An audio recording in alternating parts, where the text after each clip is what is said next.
Hello YouTube, I'm Elwirfy and today we're going to be taking a look at an awesome game called Captain Sonar. This is going to be an instructional guide talking about how to play the game because me and a couple of my friends are going to play this wonderful game, and I really want you guys to understand how it works because I'm not going to give any instructions when we get down to the actual game playing process itself.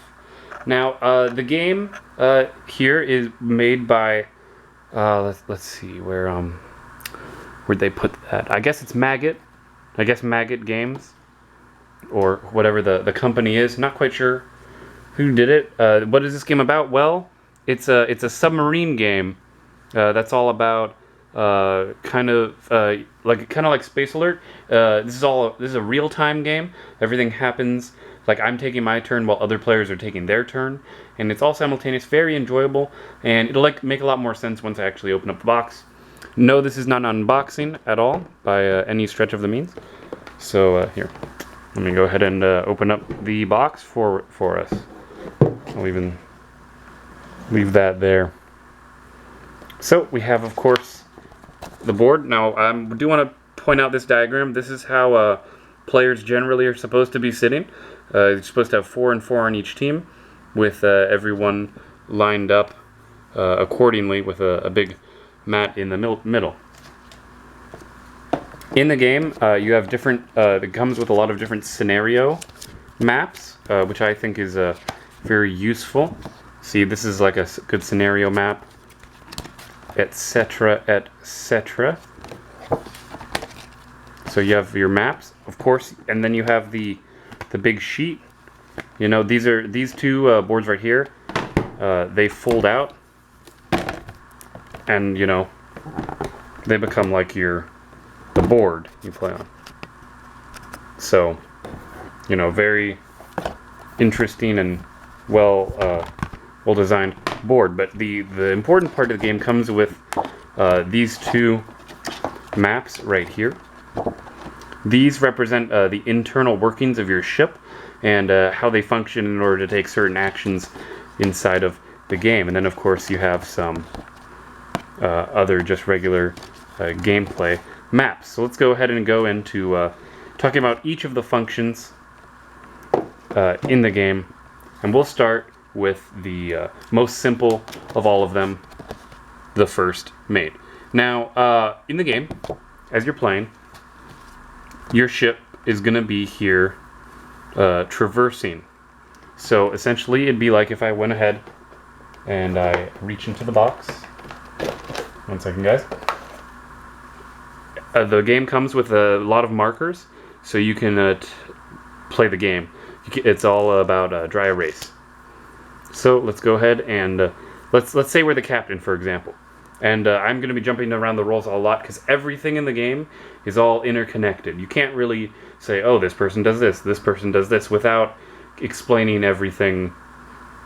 Like, you know, like the captain cannot make moves without this guy doing certain actions. So let's say you're the captain and we're starting the game. Playing the game's probably going to be the easiest part to explain. The captain will take their pen. They'll make a dot on the map. If you can see that, I just made a dot on the map. And then both teams will be lined up as I showed you in the picture. And they're going to both say dive, and then they begin. So how does it work? Well, if you're the captain, you might decide, oh, we're going to go north. Right? So we went north. We drew up the line and say maybe, oh, you know what? We're going to go east. Now keep in mind, every time the captain wants to give an order, he must shout it out across to the opposing team. Alright, seems simple enough. Now, sitting next to the captain is going to be this cool guy called the radio operator. All he does, he has the simplest yet most important job in the game. When you play the game, you're given these clear, very clear sheets to lay over a map. So say you hear the enemy team doing something along like, say the enemy team says they're going south, and then maybe they go west, south, east, south, something like that. And then what you're going to be trying to do as a radio operator is you're going to like take these movements and try and figure out, oh, are they here? No. Or they maybe, you know, jumping around like that, or, you know, trying to fit in, you know, just trying to find them. You're trying to locate them on the map. And as you go further and further, you might find, oh, there's only so many ways. For example, if you saw something like this on the map, say they make all of these movements, for example, you know, oh, that probably has to fit there because there's not very many spots where this would fit. You know, so it becomes that this ends up being like one of the more logical locations. So then you keep track and you tell the captain, hey, I think they're right there. And that's all they do. That's the whole job of the radio operator. Radio operator sits next to the captain and relays information to the captain. Captain generally sits in the middle with the radio operator. Will be on the right, and then it comes to the first mate. So the first mate is in charge of getting the ship equipped, getting the ship able to take different actions while playing the game, and also has the job of keeping track of the life. Your sub can take 4 hits of damage. When a sub takes its 4th hit, it is destroyed, and the opposing team will win the game. Now, what's his actual job? Pretty straightforward. All he does is every time the captain makes a move, so think about it, our captain went north and then went east, so that means that we can make 2 X's. So maybe we really want to get our torpedoes up and running, so he makes 2 X's or checks or fills them in any which way to indicate that you're weaponizing and preparing your torpedo. Now, there is a flip side of this for the turn-based version, but I will just say, one, I'm not teaching the turn-based version because it's really not the right way you should be playing it. If you're going to play the game, play it on the real-time version. That's the way the game is meant to be played. The turn-based version is just slower. That's honestly all it is. So you fill it up, and then say like we want to, our captain comes here and he looks at this and he says, well, you know, like the enemy sub should be right there, so perhaps we should go north again to try and counteract it. Now, one important note that I've just remembered that is important to the captain, it's like playing Snake. You can't go back on yourself, you can't cross over your own lines. Very important. And we'll get to more of how to deal with that problem later. So say we made that 3rd movement, well, now our torpedo is ready. So perhaps, based on whatever the radio operator says, so say our radio operator did in fact decide that this was the path that they took. You know, the radio operator says, hey, I think they're right there. So then the captain will look at his map and notice where they are. He'll be like, oh, we need to go back and fire a torpedo. Now, your ship is, even though there's a front-facing, it really doesn't matter. You can go in any direction you want. You don't have to face your ship in any way. You just use the action. So the captain might say, oh, look, we have a torpedo that is fully armed. We know that because I'll even use the radio operator's perspective, we know that because our ship is right here, we can draw a 1, 2, 3, up to 4 spaces in any orthogonal direction, no diagonals. No diagonals. Alright? You can fire a torpedo to hit him. Great. Well, how do we know if we can fire that weapon, though? Well, that's what the engineer's job is. So see, the engineer, it looks complicated, but it's really not. It's really straightforward, okay? So let's take a look at what the captain decided to do for the ship's movement. He went north, then east, then north. Well, if the captain was smart and said, hey, well, actually, the engineer would and the first mate communicate a lot. So the first mate says, hey, I want to fill up my torpedo so that way we can fire it. Well, when you're moving your sub, of course, things break, things go wrong. And over time, as you use and you move around in the ship, systems need to get worn down and you have to try and fix them.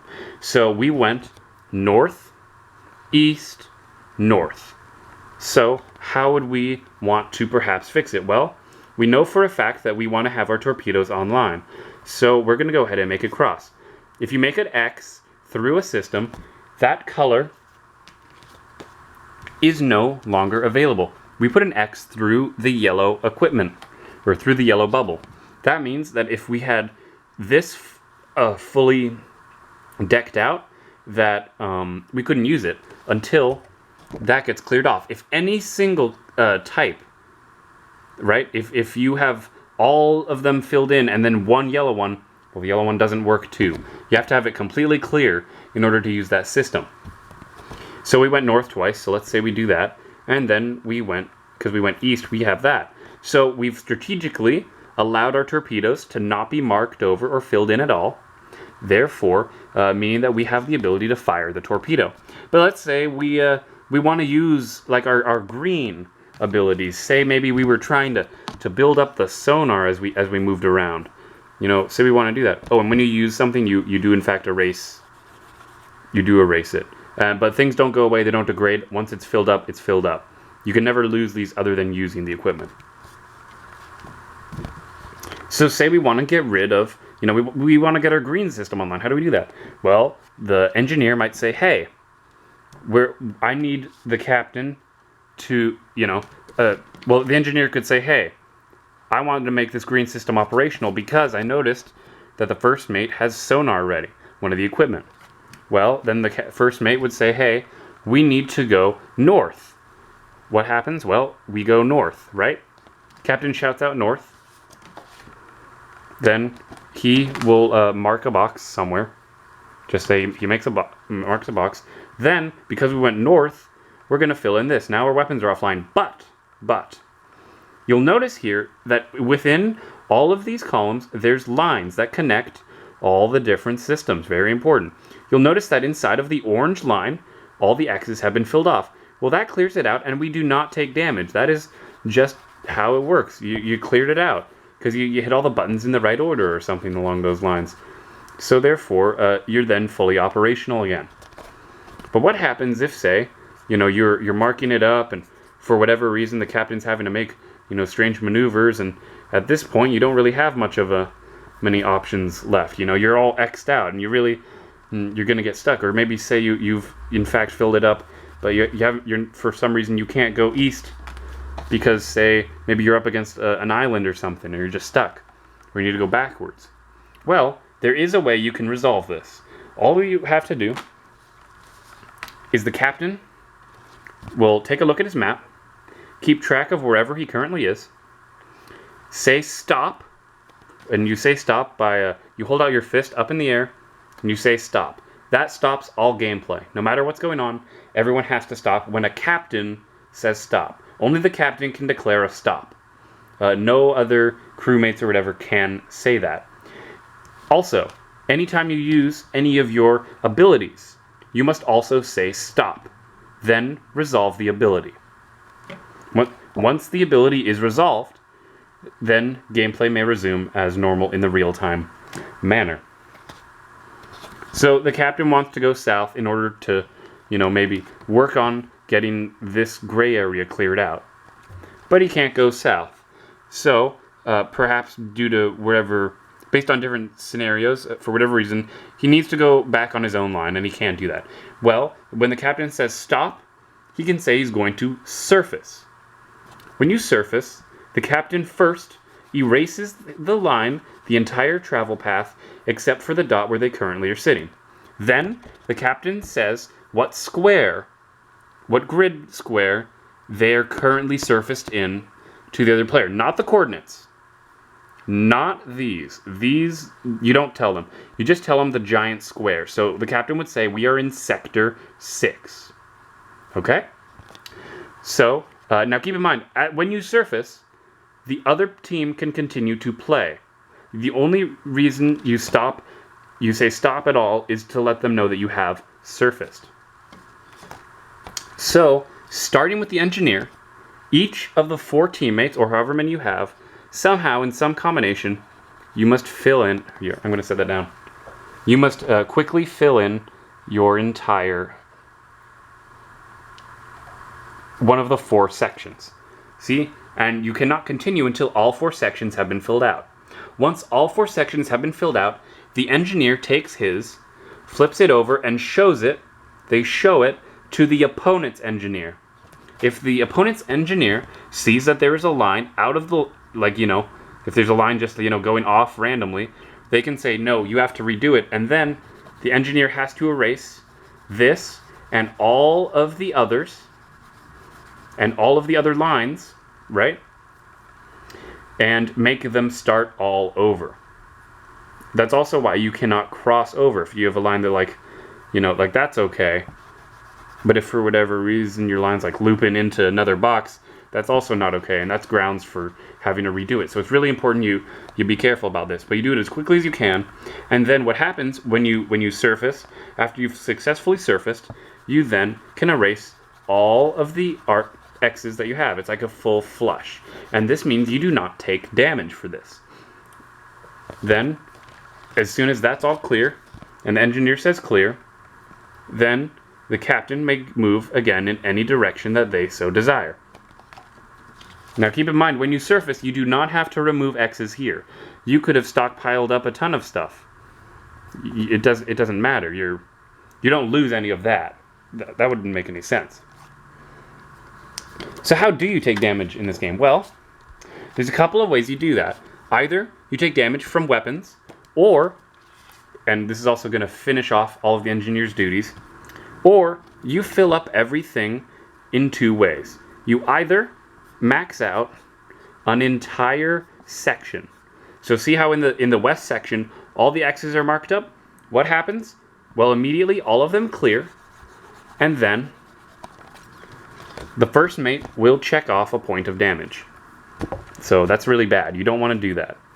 Another way in which you can take damage is by filling in all of the radiation circles. If you fill in all of them, you also will take a point of damage. Radiation does not affect any of the systems inside of the first mate's panels. So you can take radiation, you just can't take all of it, otherwise you will take a damage.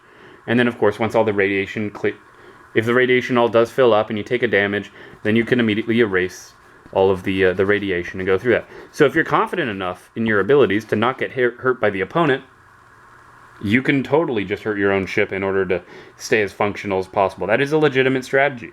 But that is in fact going to cover everything that the engineer can do.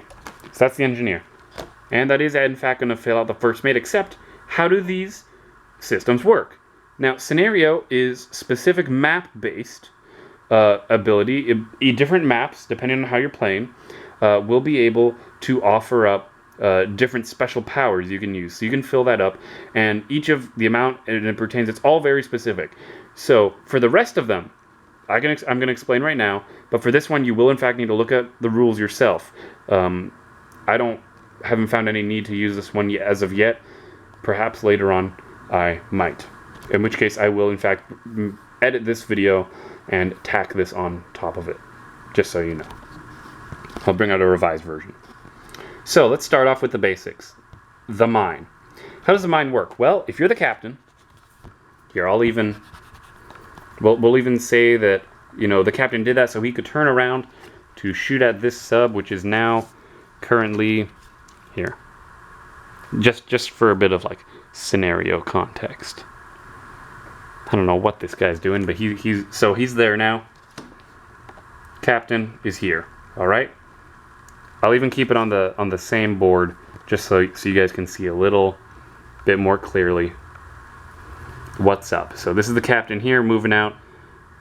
So say the captain decides, after having consoled with the engineer, that there is no red spaces taken up that are crossed off, and the first mate has filled up all of the boxes within one of the red zones,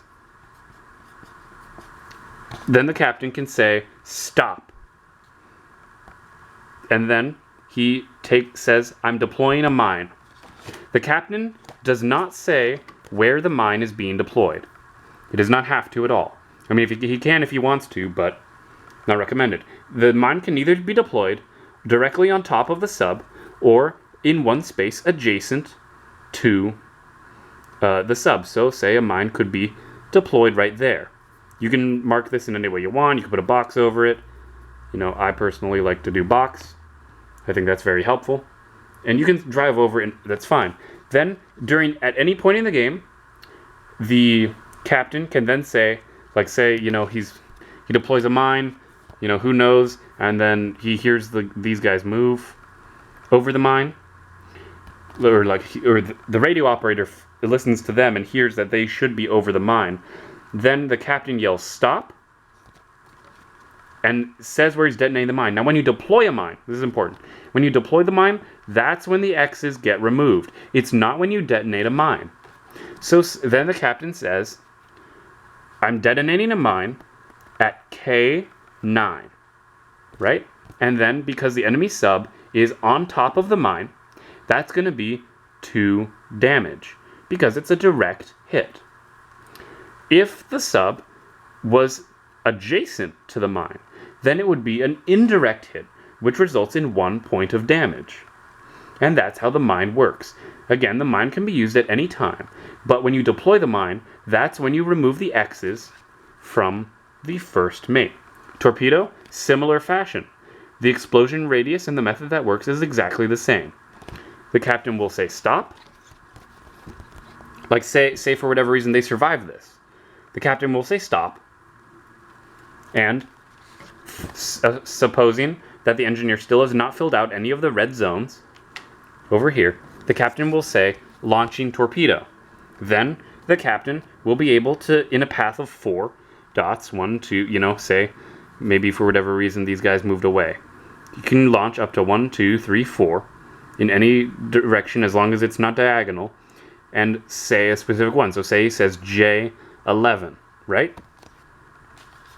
So then the direct hit will also result in 2 points of damage if it's one off, if the torpedo explodes adjacent to the current location of the sub, that is 1 point of damage. And this is in fact the only 2 ways in which the submarines can hurt each other directly. There is no other way in which you can inflict damage to your opponent's sub. Which is fair, because you only need to do 4 points of damage to win. That's completely justifiable. Okay? So now let's say obviously, you don't know where the enemy started out. The radio operator could have been lucky and they were driving in a perfect path. Or, if your captain was trying to confuse them, they might be, out in open water, maybe doing this sort of stuff.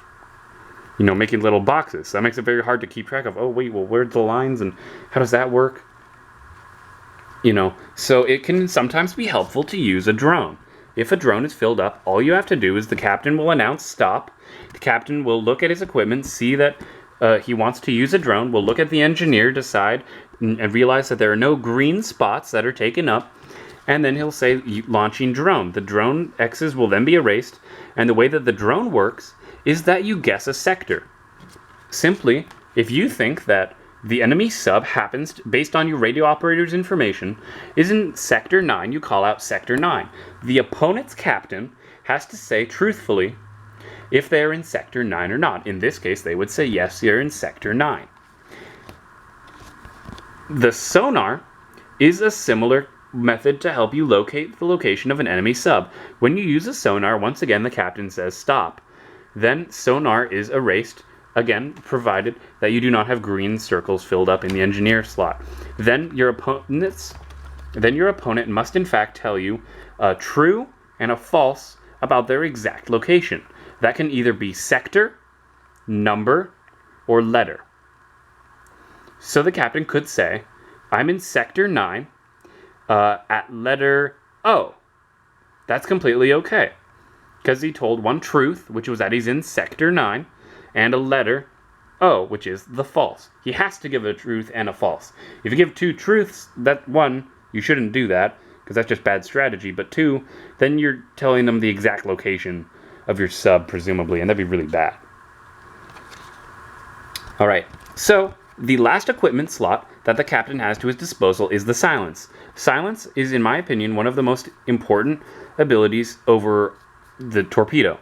If you fill it up, which it takes the longest to fill up, And again, provided that you do not have any of the yellow filled up in any of these areas, the captain will announce stop.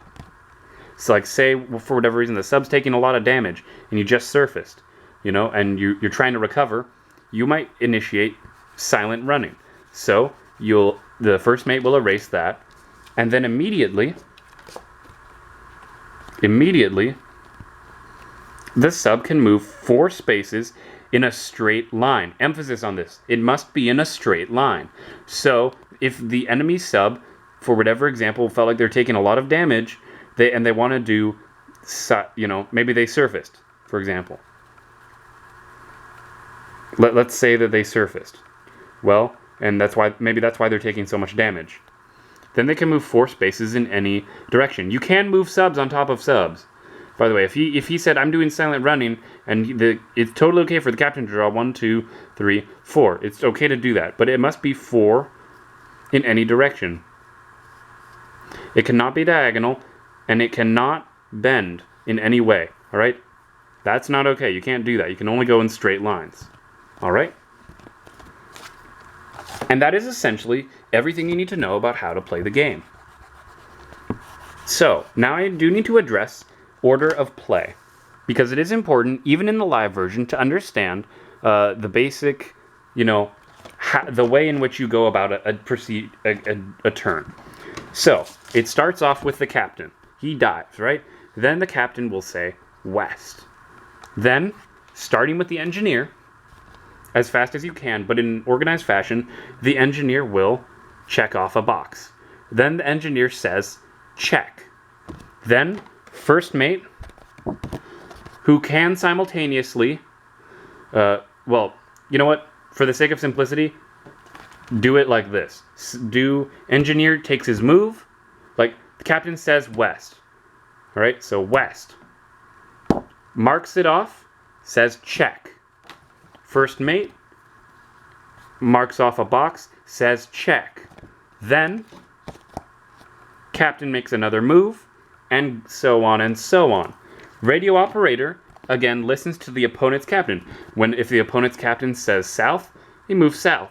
He draws a southern line. If their captain says east, he draws east. All he does is pay attention to it, and if he thinks he knows an exact location of where the enemy would be, he tells the captain, and then the captain can strategically plan it out. And that's essentially the entire game. There are, in fact, plenty of rules and maps and scenarios. In fact, there's even some maps where, you got predetermined mines all over them. At which point, I'm pretty sure if you drive over it, you die. Or there might be a rule about, if I'm remembering, anyone can detonate any of these mines at any point in time, which makes the game a lot tighter, makes it a lot more stressful when you're playing. This is Echo Map, by the way. All right, so some final thoughts on the wonderful game of Captain Sonar. I really liked playing it. I had a lot of fun. And when I say liked, that is correct. I have, in fact, already played 3 games of Captain Sonar. You'll find that coming out the next videos after this one will, in fact, be gameplay of Captain Sonar. I will not be teaching the rules or repeating them again. That's why this instructional video is being put out now. So that way you guys understand what's going on when all of the actions are being taken. In these particular games, when you have less players than total, because I did not have 8 players, I only managed to get up to 6 or 7, it will be useful to combine. The easiest combination that I have found for simplicity is combining captain and first mate. First mate is the easiest of all of the boards to play, because all they do is every time the captain moves is mark an X and keep track of damage. That's all they do. So I recommend combining that with captain, because all they do is move. Whereas the engineer has to be constantly communicating and managing all this, and the radio operator certainly should never be combined, because their whole job is listening to the opponent's team. Important note, while the captain on the opponent's team is in fact required to shout out every single move, it is not the other captain's responsibility to help the opponent's radio operator confirm what they did. If the enemy, for example, if the opponent says north, the radio. So, sorry, ran out of footage. I'm back. We're back. We're good. So essentially, it's a very important point, which is why I'm adding this bit in anyway. So if the enemy captain says north, for example, and the radio operator does not correctly hear, like say they hear south or they hear something else, and they write it wrong, they wrote it wrong. There's no going back, because that slows down the game.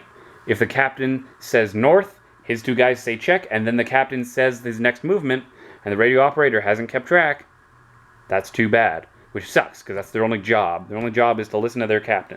Now, if the opponent captain happens to say a move that is not correct, like say, let's say you're playing on here, and then the captain says, I want to go south, then we're going east. Oh, can't go east, let's go west instead. Then that's the kind of thing where the captain does need to say that he made a mistake and is going west. But again, if the radio operator does not hear it, that's their fault. And it's not up to the captain to help the other team. That'd be really stupid. You're not supposed to necessarily know where everyone is at every point in time.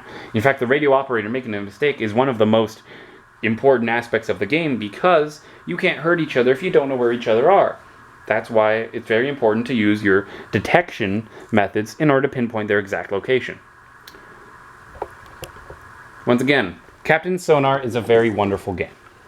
I very much so enjoyed playing it, and I would very much so recommend that other people pick it up. It is in fact a very enjoyable game for the whole family, but while it is technically good for a good family squabble of 4 versus 4, this is kind of for, like a lot of stuff's happening, so just keep that in mind, that if you have small children, it might not be perfect. The age is 14 and up, so while I would say it's good for families, maybe not so much so for younger people. Well, that is it, guys. I'm very happy to say that I've enjoyed playing this game. Here you can see I'm just showing off all the components of the game. There's a lot of them. It's a lot of fun, and go pick up Captain Sonar today. And as always, I'm Elwirfy, and I'll see you guys next time.